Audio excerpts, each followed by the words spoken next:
जय हिंद। आज हम एक ऐसे मसले पर बात करने वाले हैं जो हमारे लिए, आपके लिए, इस देश की पूरी जनता के लिए बेहद महत्वपूर्ण होने वाला है, क्योंकि हमारा देश दुनिया का सबसे बड़ा लोकतांत्रिक देश है।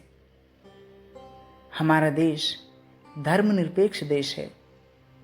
हमारे देश का संविधान दुनिया का, पूरे विश्व का सबसे बड़ा संविधान है। हमारे देश का कानून सभी के लिए एक समान है, सभी के लिए एक बराबर है।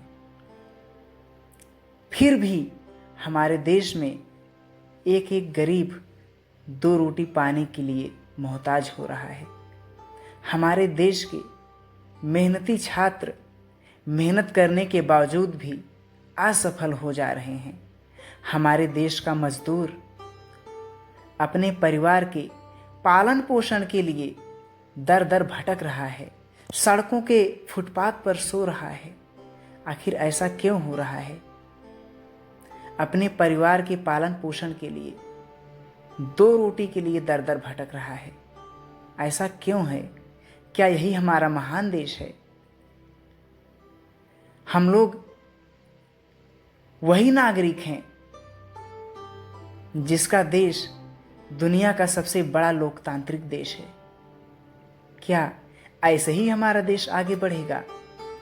ऐसे ही हमारे देश का भविष्य उज्जवल होगा? क्या इसीलिए हमें अपने देश पर गर्व है? हमें अपने देश पर इसलिए गर्व है क्योंकि हमारा देश एक लोकतांत्रिक देश है। हमारे देश के वीर जवानों ने हमें स्वतंत्रता दिलाने के लिए अपनी कुर्बानी दे दी। चाहे वो महिला हो, चाहे वो पुरुष हो, हमारे देश के लिए उन्होंने अपना सब कुछ दांव पर लगा दिया।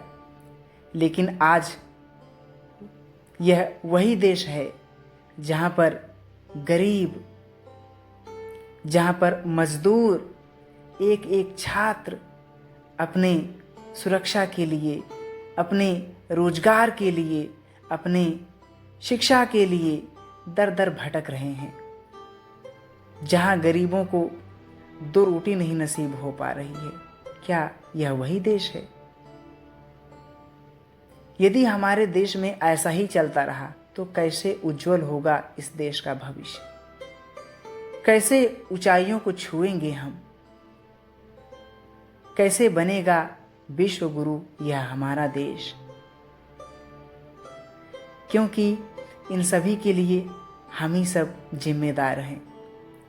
क्योंकि न तो मैं सरकार को दोषी कह सकता हूं और न ही इस देश की जनता को,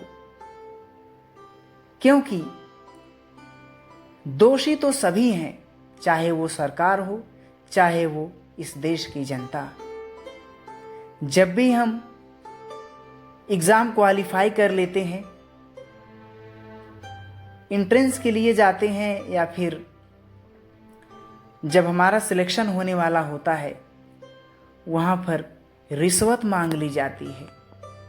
अब हर किसी के पास रिश्वत तो नहीं होता है ना। हर व्यक्ति इतना पैसा कहाँ से लाएगा?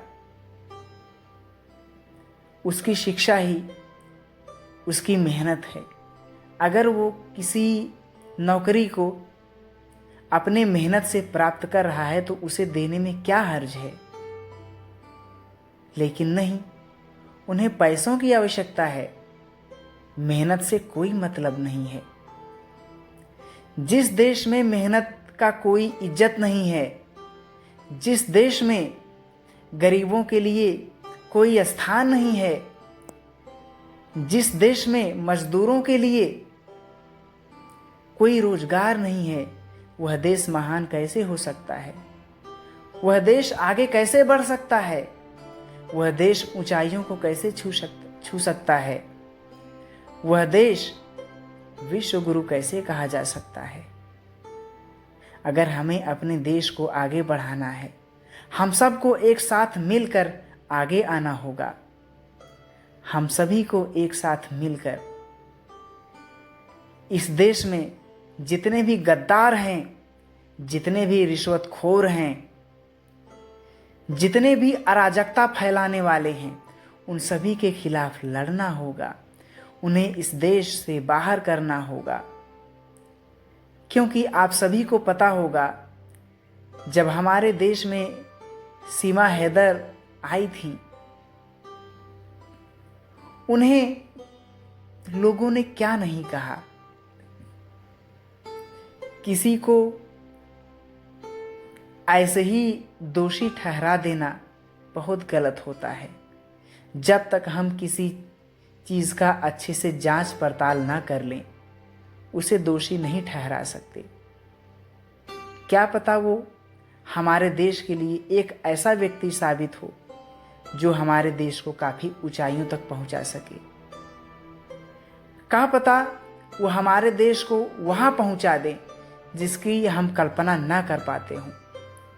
इसलिए जब तक हम किसी चीज़ की अच्छे से जांच नहीं कर लेते, किसी के बारे में अच्छे से जांच नहीं कर लेते, किसी के बारे में अच्छे से जान नहीं लेते, तब तक हम उसे गलत नहीं कह सकते। क्योंकि गलत कहने के लिए उसके बारे में जानना ही सबसे महत्वपूर्ण होता है। जब तक हम किसी के बारे में जानते नहीं, तब तक उसे हम कुछ नहीं कह सकते। इसलिए मुझे आप सभी से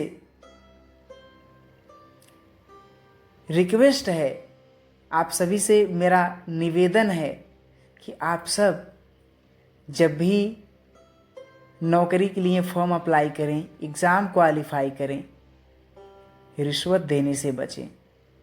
अगर आपका सिलेक्शन हो रहा है तो अपने मेहनत पर जॉब लीजिए, रिश्वत देकर नहीं।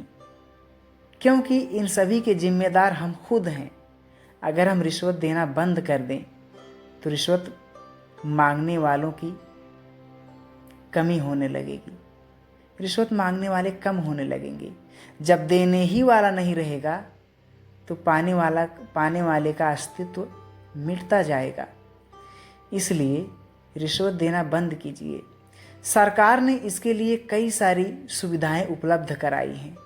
इसके लिए गवर्नमेंटेड नंबर जारी किया गया है, गवर्नमेंटेड पोर्टल बनाया गया है। इन सब पर कंप्लेन कीजिए। जो भी आपसे रिश्वत मांगता है, कंप्लेन कीजिए, नंबरों पर फ़ोन कीजिए, पोर्टल पर जाकर अपना कंप्लेन दर्ज कीजिए। तब जाकर रिश्वतखोरों की कमी होगी।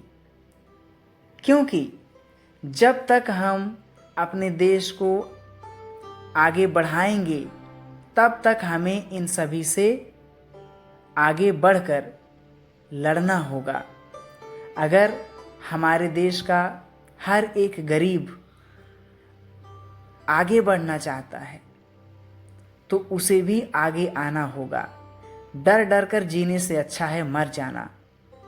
क्योंकि एक पंक्ति है जो मैं कहूँगा, मंजिल शीघ्र मिल जाएगी, वो ताकत है मेहनत की पसीने में। मंजिल शीघ्र मिल जाएगी, वो ताकत है मेहनत के पसीने में। तब कोई क्या कर पाएगा जब आग लगी हो सीने में। तब कोई क्या कर पाएगा जब आग लगी हो सीने में। आप इस लाइन को याद रखें। जब भी आपका मन कमज़ोर पड़े, जब भी आपके हौसले जवाब देने लगे, आप इस लाइन को एक बार दोहरा लेंगे ना, तो आपके अंदर वो जुनून भर जाएगा। आपके हौसले ऐसे बुलंद हो जाएंगे, आपको कोई नहीं डिगा सकेगा। आप कभी अपने लक्ष्य से विचलित नहीं होंगे। हमेशा आपका मन पवित्र रहेगा, हमेशा आप अपने लक्ष्य की ओर अग्रसर रहेंगे। तो आखिरी में मैं यही कहना चाहूँगा, अपने देश को आगे बढ़ाने के लिए अपना योगदान दीजिए। चाहे गरीब हो चाहे अमीर, उसकी सहायता कीजिए। चाहे दिव्यांग हो चाहे सामान्य, सभी की सहायता कीजिए। हर किसी को हर किसी की ज़रूरत है, अकेले आगे कोई नहीं जा सकता। इसलिए आप हमेशा एक दूसरे की सहायता करने की कोशिश कीजिए। सरकार हमारे लिए जितने भी सुविधाएं उपलब्ध करा रही है उन सब का लाभ लीजिए और अन्य लोगों को उसका लाभ पहुंचाइए। इसी के साथ फिर मिलेंगे अगले वीडियो में। तब तक के लिए जय हिंद।